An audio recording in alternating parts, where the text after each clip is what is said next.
আসসালামু আলাইকুম। আপনারা সবাই কেমন আছেন? আমি আলহামদুলিল্লাহ ভালো আছি। আমি আজকে আপনাদের মুসুরির ডাল দিয়ে মূলা রান্না করে দেখাবো। এজন্য এখানে ছোট ছোট যে মুসুরির ডালগুলো আছে ওগুলো পরিমাণ মতো নিয়ে ধুয়ে একবারে রেডি করে নিছি। তো আপনারা মুসুরির ডালটা কম বেশি করে নিতে পারেন।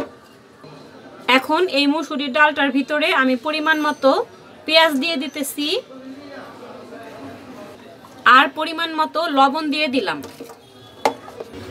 এখন পরিমাণ মতো পানি দিয়ে দিতেছি। ডালটা যখন সিদ্ধ হয়ে যাবে তখন আর আমাকে এক্সট্রা পানি দিতে হবে না, আমি পানিটা একবারে দিয়ে দিলাম। এখন আমি চুলার জালটা জ্বালিয়ে দিছি আর ঢাকনা দিয়ে ঢেকে দিলাম। ডালটা সিদ্ধ হওয়া পর্যন্ত আমি অপেক্ষা করব। এমন অনেকে আছেন যারা আমার চ্যানেলে রান্নার ভিডিওগুলো প্রতিদিন দেখেন কিন্তু এখনও আমার চ্যানেলটি সাবস্ক্রাইব করেননি। প্লিজ আমার চ্যানেলটি সাবস্ক্রাইব করে আমার পাশে থাকবেন। মুসুরির ডাল দিয়ে তো অনেক কিছুই রান্না করা যায়, তো আমি আজকে আপনাদের মুসুরির ডালটা দিয়ে মূলা দিয়ে রান্না করে দেখাবো। আমি মূলা ডালটা বাসায় যেভাবে রান্না করি ভাবলাম যে আপনাদের সাথে একটু শেয়ার করি। আমার রান্নাগুলো যদি আপনাদের কাছে একটু হলেও ভালো লাগে প্লিজ আমার রান্নার ভিডিওর নিচে একটি লাইক দিয়ে দিবেন।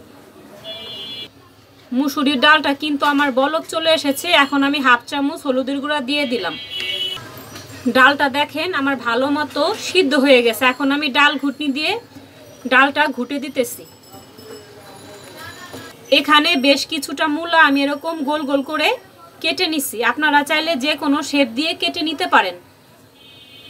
মূলাটা আমি কেটে ধুয়ে পরিষ্কার করে নিছি। এখন যে আমি ডাল সিদ্ধ করে নিছি সেই ডালের মধ্যে আমি দিয়ে দিতেছি।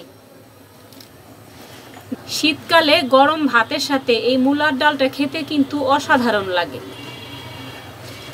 আমি আমার রান্নাগুলো আপনাদের কাছে খুব সহজভাবে দেখানোর চেষ্টা করি।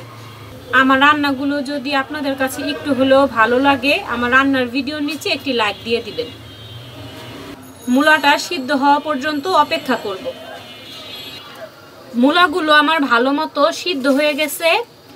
এখন আমি পরিমাণ মতো কাঁচামরিচ দিয়ে দিতেছি।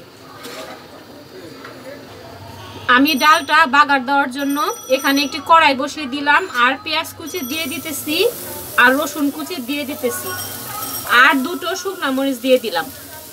আমি এখানে পরিমাণ মতো সয়াবিন তেল দিয়ে দিতেছি। পেঁয়াজ রসুন আর শুকনো মরিচটা আমি একটু ব্রাউন কালার করে ভেজে নিতেছি। পেঁয়াজ রসুনটা আমার বাদামি কালার করে ভাজা হয়ে গেছে। এখন এই পেঁয়াজ রসুনের বাগারটা আমি ডালের মধ্যে দিয়ে দিব। এখন সেই বাদামি কালার করে রাখা পেঁয়াজ রসুন শুকনা মরিচটা আমি ডালের মধ্যে দিয়ে দিতেছি।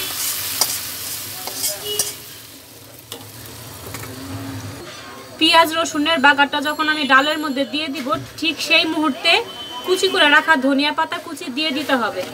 এই ডালের মধ্যে ধনিয়া পাতাটা কিন্তু আগে দেওয়া যাবে না, আগে দিলে ধনিয়া পাতার ফ্লেভারটা নষ্ট হয়ে যাবে। আর ধনিয়া পাতা দেওয়ার পর এখন আমি বেশিক্ষণ রান্না করব না, চুলাটা এখন আমি অফ করে দিব। পেঁয়াজ রসুন আর শুকনা মরিচের বাগারটা যখন আমি ডালে দিব আর ধনিয়া পাতা যখন দিব তখন সেই মুহূর্তে ঢাকনা দিয়ে ঢেকে দিতে হবে, তা না হলে বাগারের ফ্লেভারটা বের হয়ে আসবে। দেখেন মূলার ডালটি আমার রান্না করা শেষ হয়ে গেল। কতটা পারফেক্টভাবে আমি রান্না করে দেখালাম।